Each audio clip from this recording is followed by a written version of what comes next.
Bismillahirrahmanirrahim. Alhamdulillahirabbil alamin. Wassalatu wassalamu ala nabiyyina Muhammadin wa ala alihi wa ashabihi ajma'in, amma ba'du.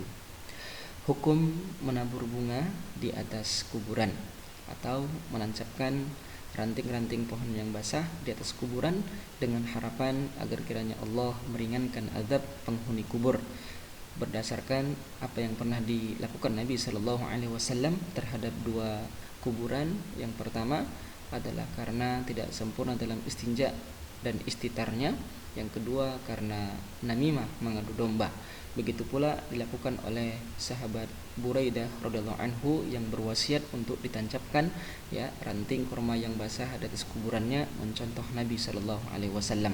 Dari dua riwayat tadi akhirnya kaum muslimin sebagian besar Syafi'iyah, baik mutaqaddimin dan mutaakhirin, yang terdahulu dan yang kontemporer hari ini, mayoritas bahkan atau tidak seluruhnya menganggap bahwa itu dibolehkan, bahkan menganjurkan. Yang pun tidak hanya kepada ranting yang basah, tapi juga begitu pula daun-daunan atau bunga-bunga yang wangi yang basah juga dianjurkan diletakkan, ditaburkan di atas kuburan ketika ziarah.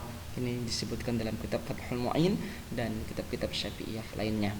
Allah alam bisawab. Ala kulli hal, ketika ditanya apakah ini merupakan hukum yang disepakati oleh ulama, kebolehan dan dianjurkannya, tentu jawabannya tidak, bukan merupakan kesepakatan ulama.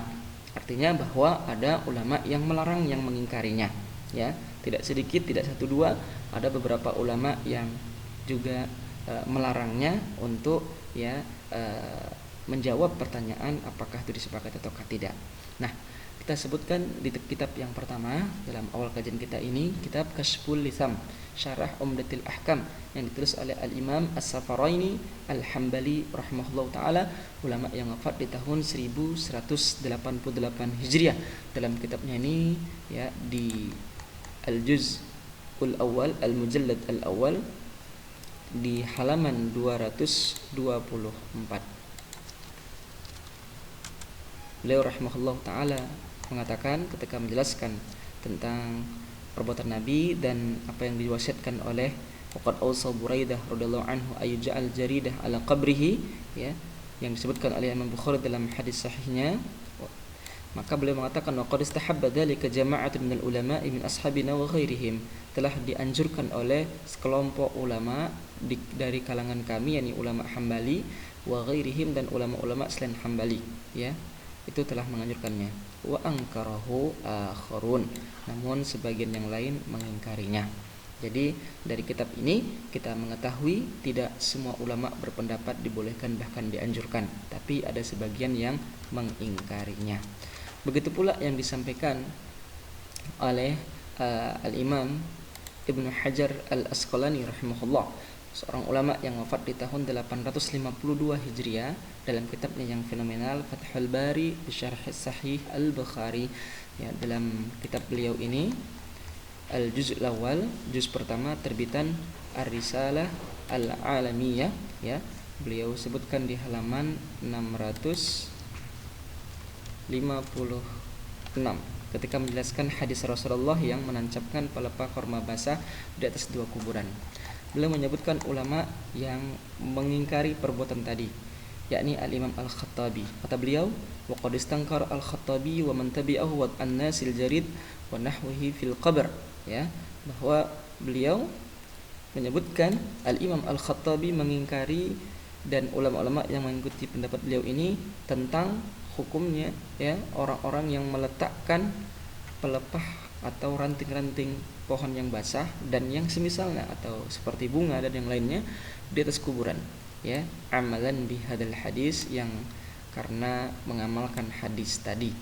Kata beliau, tidak seperti itu hadis untuk diamalkan, dan beliau mengingkari perbuatan manusia, orang-orang yang meletakkan ranting-ranting basah di atas kuburan itu.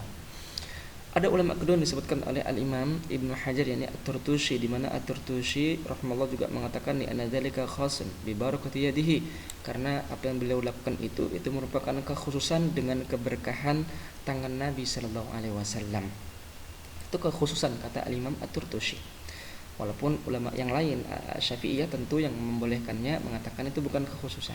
Nah, Tertutusi mengatakan itu pengkhususan. Beliau termasuk ulama yang mengikuti Imam Al-Khattabi akan diingkari dan dilarangnya hal tersebut. Yang ketiga ada Al-Imam Al-Qadiyat. Beliau mengatakan li'annahu 'allala gharazahuma 'alal qabr bi amrin mughayyabin, bahwa alasan beliau menancapkan ranting basah tadi di atas kubur adalah karena alasan ilat yang merupakan perkara yang ghaib, perkara yang tidak terlihat jelas oleh kita hari ini. Ditandai dengan hadisnya la yu'adzaban, karena keduanya sedang diazab. Maksud beliau adalah bahwa karena kita tidak tahu sedang diazab, maka ilat hari ini tidak kita ketahui. Ya, begitu pula apa yang disampaikan oleh Syekh Ali Al-Bassam rahimahullah taala dalam kitabnya Tafsirul Ulam Syarah Umdatul Ahkam. Beliau adalah ulama yang wafat 20 tahun yang lalu, yakni 1423 Hijriah. Dalam kitab beliau ini, yakni di halaman 44, juga menyebutkan ucapan Al-Qadiyat tadi setelah mengatakan sebelumnya sebagaimana Al-Imam As-Safrani Al-Hambali bahwa ini adalah ikhtilaf ulama, sehingga tidak merupakan kesepakatan ulama tentang fi wad'il jaridah 'alal qabr. Sebagian menganjurkan, ya, sebagian lain mengatakan ada masyru'iyah, tidak ada disyariatkan, ya, yang karena hal itu membutuhkan dalil. Nah, di penghujung pembahasan beliau juga menyebutkan ucapan Al-Qadiyat tadi, di mana alasannya adalah menancapkan ranting yang basah tadi dari kuburan karena perkara ghaib, falaitimul qiyas, sehingga dengan hal itu tidak sempurna kias, ya, untuk kita hari ini buat mengkiaskan apa yang dilakukan Nabi, ya, karena alasannya adalah ghaib, ya, li'anna la, karena kita la na'lam husudal illah, kita tidak mengetahui si penghuni kubur sedang diadab ataukah tidak. Rasul tahu, kita tidak tahu, maka ilatnya ada pada Nabi, sedangkan ilat pada kita tidak ada. Ya, itu maksud dari ucapan Al-Qadiyat rahimahullah tadi. Nah, kembali ke kitab Fathul Bari tadi. Walaupun demikian, perkara ilat yang tidak diketahui oleh kita hari ini diajab ataukah tidak, Al-Imam Ibnu Hajar selaku ulama Syafi'iyah yang membolehkan bahkan menganjurkan meletakkan ranting atau menabur bunga tadi semisalnya, beliau mengomentari, ya, qultu, aku mengatakan, kata Ibnu Hajar, la yalzam min kaunina la na'lam, tidak mengharuskan ketika kita tidak mengetahui ayu adzab amla, ketika penghuni kubur diadab ataukah tidak kita ketahui, allan tasabbaba lahu fi amrin yukhaffif anhu al-adzab, ya, tidak membuat kita terlarang untuk mengamalkan hal-hal yang menjadi penyebab agar diringankan, ya, azab penghuni kubur, ya, sebagaimana kata beliau kama la yamna kaunana, yang sebagaimana kita tidak dilarang ketika kita la nadri aruhima amla, penghuni kubur diberikan rahmat ataukah tidak menghalang kita, tidak mencegah kita alla nada walahu birrahmah, untuk mendoakan rahmat bagi dia. Kita mendoakan ampunan, Allahumma ighfir lahu warhamhu, juga memohonkan rahmat kepada penghuni kubur, padahal kita tidak tahu dia diberi rahmat ataukah tidak. Jangan-jangan diberi rahmat, tapi tetap aja kita mendoakan rahmat. Ini hujjah Syekh Al-Imam Ibnu Hajar untuk menanggapi atau mengomentari atau bahkan membantah apa yang disampaikan Al-Qadiyat tadi, ya. Ketidaktahuan kita di dalam itu diadab ataukah tidak mencegah kita untuk melakukan penyebab-penyebab agar dia tetap diberikan keringanan azab oleh Allah Subhanahu wa taala. Bahkan kata beliau, walaysa fi siyaqi ma yaqta'ala annahu bashar al-wad' bi yadihi al-karimah. Bukan pula ditunjukkan dalam bentuk hadis tadi itu bahwa kesimpulan, ya, hukum bahwa beliau hanya mengkhususkan dengan memberikan manfaat bashar atau kabar gembira kepada penghuni dua kubur tadi secara khusus dengan tangan yang mulia, ya, bal yahtamil ayakuna amara bihi, bahkan boleh jadi maknanya dengan apa yang beliau lakukan itu beliau sedang memerintahkan kepada sahabat-sahabatnya untuk melakukan hal yang sama. Ini kata beliau. Wa qad ta'assa, begitu pula telah dicontoh oleh Buraidah ibn Husayb as-sahabi, seorang sahabat mulia, telah mencontoh bidalik, ya, untuk melakukan hal yang sama apa yang dilakukan Nabi, dengan fa'ausa ayyuda ala qabrihi, agar diletakkan, ini wasiat beliau, agar diletakkan di atas kuburannya ada jaridatan, dua ranting korma yang basah, kama sayati fil janaiz min kitab, yang nanti beliau akan sebutkan dalam kitab ini, karena Imam Bukhari yang meriwayatkan kisah Buraidah tadi, wa huwa aula ayyuttaba min ghairihi, dan inilah pendapat yang paling utama untuk diikuti daripada pendapat selainnya yang melarangnya. Ya, ini Al-Imam Ibnu Hajar, ulama Syafi'iyah, yang menganjurkan ya untuk mengikuti apa yang dilakukan oleh Buraidah bin Al-Husayb radhiyallahu anhu tadi. Ya, beliau komentari apa yang disampaikan Al-Qadiyah tadi. Ya, ala kulli hal bahwa dalam kitab Fathul Bari ini dua pendapat telah disampaikan Ibnu Hajar. Ada pendapat yang melarang yang diwakili oleh Al-Khattabi, At-Turtusi, Al-Qadiyat. Namun ada ulama yang membolehkannya, yakni Al-Imam Ibnu Hajar sendiri dan ulama-ulama Syafi'i lainnya, baik itu Imam Nawawi, Al-Imam Al-Malibari dalam Fathul Mu'in dan yang lain-lainnya. Allah a'lam bishawab. Nah, ulama yang lainnya persis mengatakan apa yang disampaikan Ibnu Hajar ini, yang wafat sebelum wafatnya Ibnu Hajar, ya, yakni Al-Imam Sirajuddin Ibnul Mulakin Asy-Syafi'i rahimahullah. Ya, ulama yang bermadhab Syafi'i yang wafat di tahun 804 Hijriah, ya, lebih dahulu wafatnya daripada Al-Imam Ibnu Hajar. Persis beliau juga sampaikan ulama-ulama yang melarang meletakkan, menancapkan ranting basah ataupun menabur bunga di atas kuburan tadi. Dalam kitab beliau ini Al-I'lam fi Fawaid Umdatul Ahkam atau Al-I'lam bi Fawaid Umdatul Ahkam, yakni dari ulama Syafi'iyah yang menjelaskan hadis, kitab hadis Umdatul Ahkam, ya, punyanya Abdul Ghani Al-Maqdisi rahimahullah Al-Hambali. Nah, beliau rahimahullah sebutkan dalam kitabnya ini di Al-Juz awal-awal, juz yang pertama di halaman 543. Kata beliau, wa ammal Khattabi, ya, apa yang disampaikan Imam Ibnu Hajar tadi. Adapun Imam Khattabi, ya, beliau yang memiliki kitab Ma'alimus Sunan, ya, fa innahu anqara ma yaf'alul awam, beliau mengingkari apa yang dilakukan oleh orang-orang awam fi katsirin al budan, di kebanyakan negara, tentang mengenai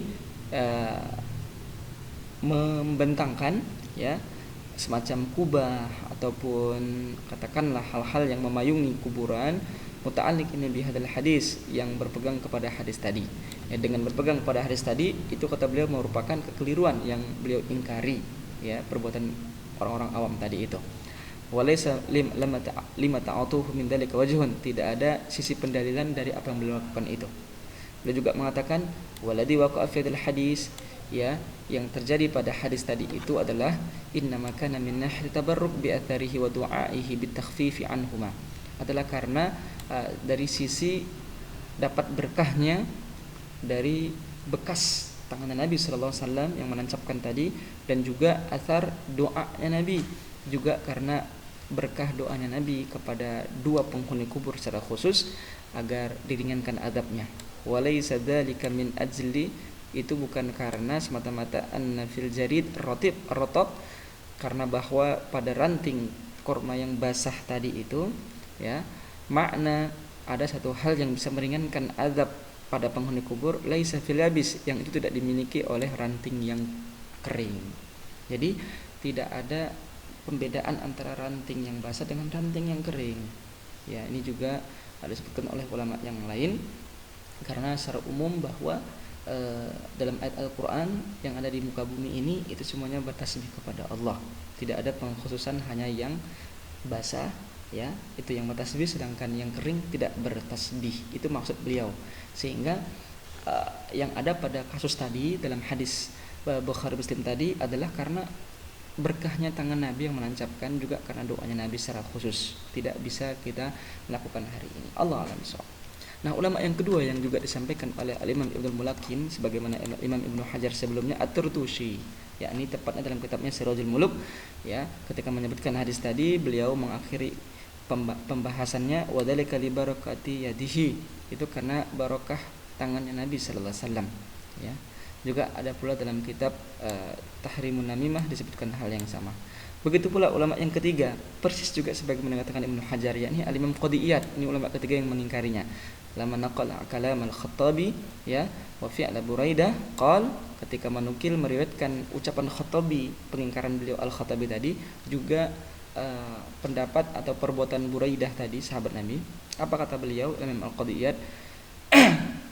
Bahwa menjadikan jaridah, menjadikan ranting pohon yang basah, juga menjadikan hal-hal secara khusus yang ada pada kuburan, misalnya semacam kubah begitu di atas kuburan, hari ini al-yaum istinanan biadal hadis, karena mencontoh, ya, meneladani hadis tadi, la yasih, itu tidaklah tepat, itu tidaklah benar, tidak sahih.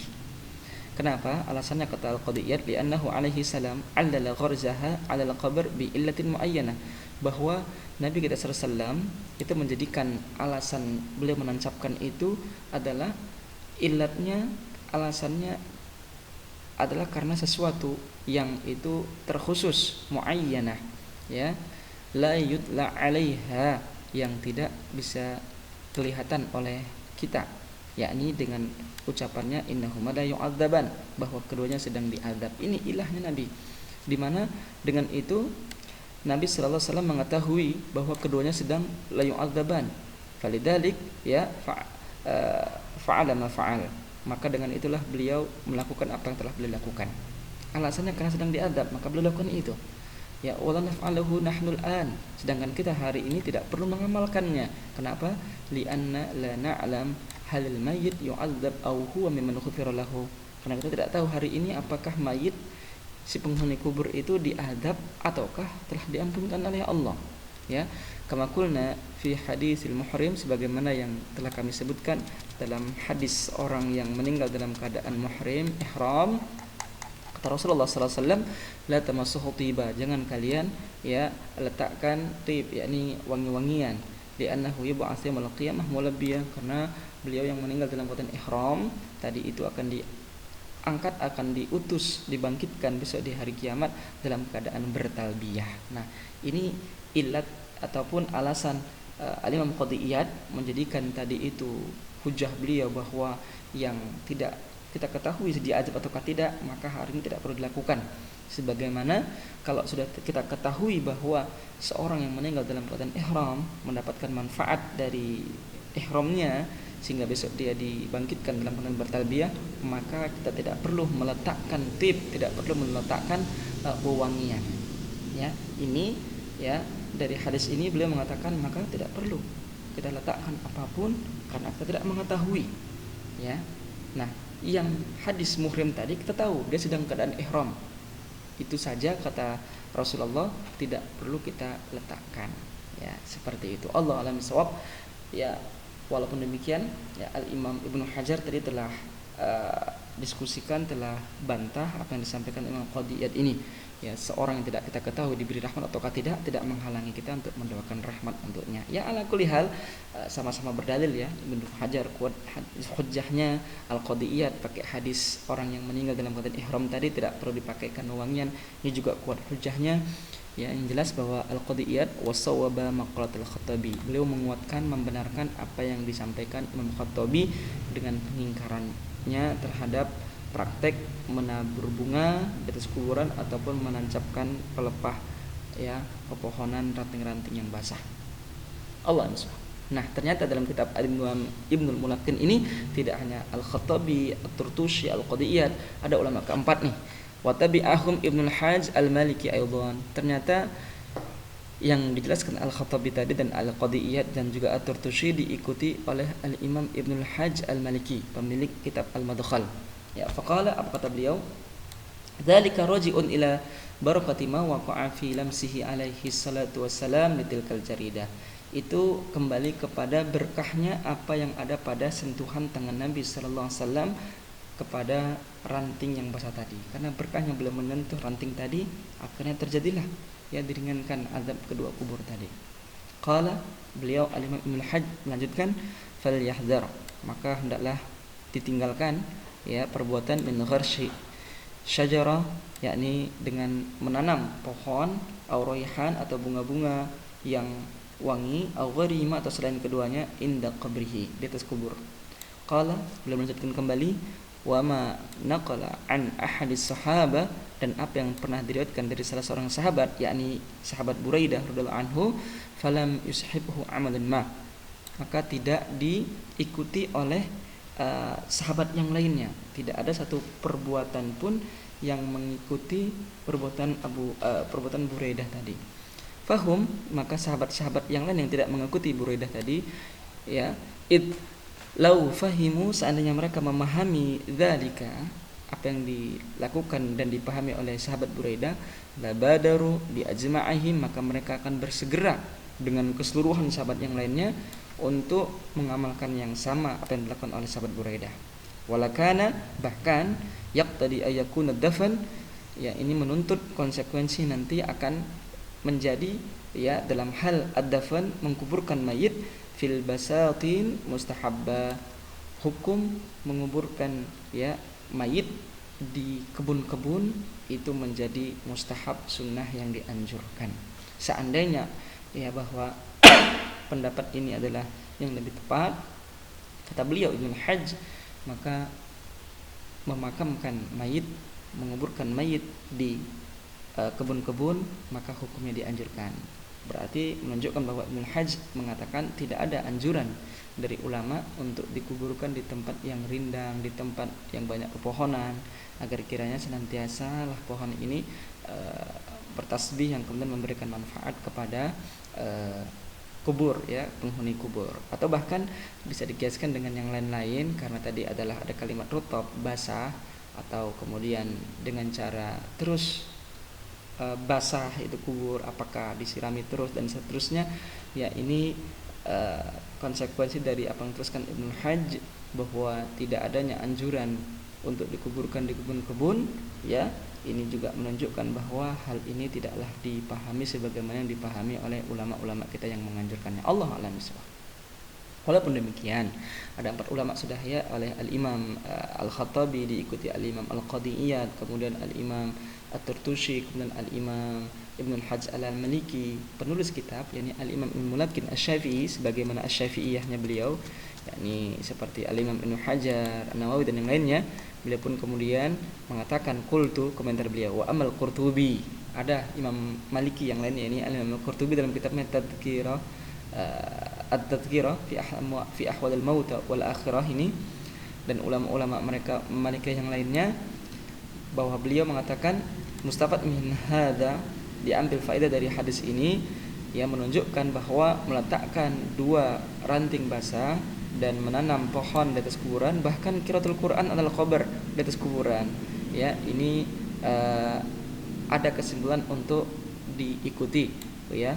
Wa idza khufifa anhum bil asjar, ketika dalam hadis tadi ada pelajaran bagi kita, diringankan ada penghuni kubur hanya dengan pohon, maka fa kaifa bi qiraatir rajul al-mu'min al-Qur'ana, bagaimana dengan seorang yang laki-laki beriman membacakan Quran, tentu lebih bermanfaat untuk mayit. Nah, ini keterangan Al-Qurtubi yang dinukil oleh Al-Imam Ibnu Mulakin Asy-Syafi'i untuk ya katakanlah mengomentari ulama yang 4 yang melarangnya. Bahkan Al-Imam Qurtubi mengatakan wal ajab minal Khattabi fi qaulihi la asdahu wa la wajha lahu, maka sangat mengherankan ucapan Al-Khattabi yang mengatakan tidak ada dasarnya untuk menancapkan tadi, menabur bunga tadi, ya, ma'ahadul hadis al-muttafaq alaih, padahal hadis ini adalah disepakati oleh Bukhari dan Muslim. Ya, ala kulli walaupun hadis sahih Bukhari Muslim, ya tentunya kita juga memaklumi Al-Khattabi dan yang lainnya memahami tidak sebagaimana dipahami Al-Qurtubi, Ibnu Mulakin, Imam An-Nawawi, ya, dan ulama Syafi'iyah yang lainnya. Allah a'lam bishawab. Ala kulli hal bahwa ulama berbeda pendapat dalam hukum ya meletakkan ranting yang basah ataupun menabur bunga di atas kuburan, ya. Walaupun kemudian itu diamalkan oleh salah seorang sahabat Nabi, ya, kita menutup pembahasan ini ke kitab Imam Ibnu Hajar kembali, Fathul Bari di juz 3, ya, terbitan Al-Maktabah As-Salafiyah, di mana dalam kitab beliau ini di juz ketiga di halaman 223-nya, bahwa apa yang dilakukan oleh sahabat Nabi sallallahu alaihi wasallam, yakni Buraidah radhiyallahu taala anhu, ini disebutkan ya ini di halaman 222-nya, ya, tentang al-jaridah al-qabr. Wa awsa Buraidah al-Aslami ayuj'al fi qabrihi jaridatan, wasiat beliau tadi. Beliau tidak lupa, ternyata Imam Bukhari melanjutkan dengan kisah Ibnu Umar. Wara'a Ibnu Umar radhiyallahu anhuma fustatan ala qabri Abdurrahman bin Abi Bakar As-Siddiq, bahwa Ibnu Umar melihat ya ada fustat, semacam kemah, semacam kubah yang dibangun di atas kuburannya Abdurrahman, anaknya Abu Bakar As-Siddiq, saudaranya Aisyah radhiyallahu anhum, di mana Ibnu Umar mengatakan kepada yang meletakkan atau yang menjaganya, anji'hu ya gulam, wahai gulam, lepaskan itu, copot itu, ya.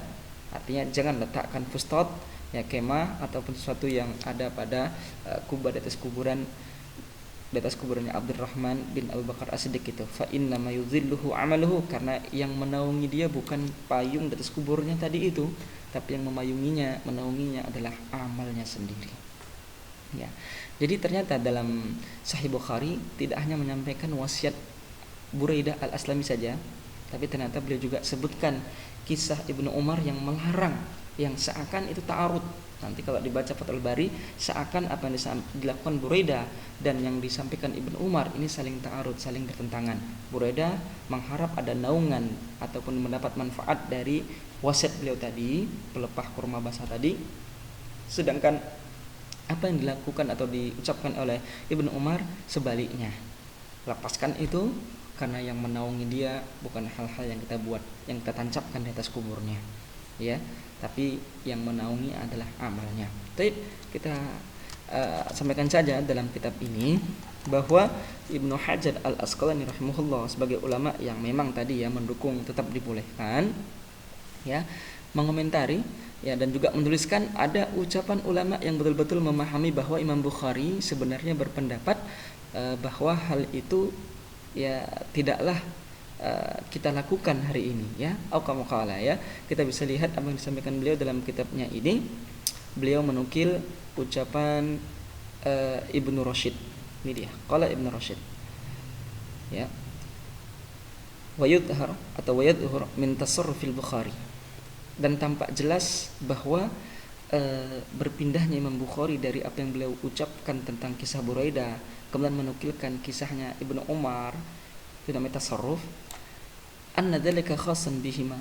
Ini menunjukkan bahwa itu kekhususan untuk kedua penghuni kubur yang ditancapkan oleh Rasulullah tadi, ya. Falidzalik, maka oleh sebab itu aqibahu al-Imam Bukhari mengakhiri, ya, tulisan kisah Buraidah dengan menukilkan ucapan biqauli Ibni Umar, innama yudhilluhu amaluhu. Jadi ada ulama yang memahami Imam Bukhari menuliskan kisah Buraidah tadi itu bukan menjadi pendapat beliau, tapi pendapat beliau adalah dengan mengakhirkan statement ucapan Ibnu Umar agar dilepaskan itu apa yang ada yang ditancapkan di atas kuburannya Abdurrahman bin Abu Bakar As-Siddiq tadi, ya. Seakan-akan beliau tasarrufnya tadi itu menunjukkan berarti ini hanya kekhususan, ya, Rasulullah yang melakukan di atas dua kuburan orang tadi, bukan perlu diamalkan apa yang dicontohkan oleh Buraidah, ya. Dan wajar saja ketika sahabat berselisih pendapat. Walaupun demikian, Al-Imam Ibnu Hajar tentu menguatkan sebenarnya enggak bertentangan dua hadis ini dan yang seterusnya. Ya, ala kulli hal bahwa sekali lagi sebagai penutup kesimpulannya adalah bahwa hukum menabur bunga, menancapkan ranting-ranting pohon yang basah agar harapannya diringankan azab sebagaimana dilakukan Nabi atau Buraidah, ini adalah pendapat yang tidak menjadi kesepakatan ulama. Ada ulama yang membolehkannya, di antaranya ulama Syafi'iyah terdahulu dan yang kontemporer, namun tidak sedikit ulama yang melarangnya. Yang kontemporer juga banyak, termasuk Syekh Ali Basam dalam kitab Nahmatul Ahkam, juga tentu Syekh Albani dalam syarah-syarahnya ya banyak sekali ini, ya. Juga Syekh Ibnu Baz rahimahullah taala dan yang lain-lainnya. Banyak yang berpendapat ini tidaklah perlu lagi diamalkan, ya. Allahu a'lam bishawab. Intinya sebagaimana biasa kajian kami bahwa perbedaan pendapat ulama tidak membuat kita tanazu', tidak membuat kita yakni tafarruq, beriktiraq. Walaupun ikhtilaf silakan, tapi jangan sampai iftiraq. Berselisih pendapat dalam hal furu' silakan, tapi jangan kemudian mencerai-beraikan hati kita dalam satu akidah yang sama. Kita sama-sama hamba Allah, sama-sama ingin mencari hal yang lebih tepat, lebih mendekati apa yang dicontohkan oleh sahabat Nabi, mencontoh Rasulnya sallallahu alaihi wasallam. Semoga bermanfaat. Wassallallahu ala Muhammad wa ala alihi washabihi wasallam.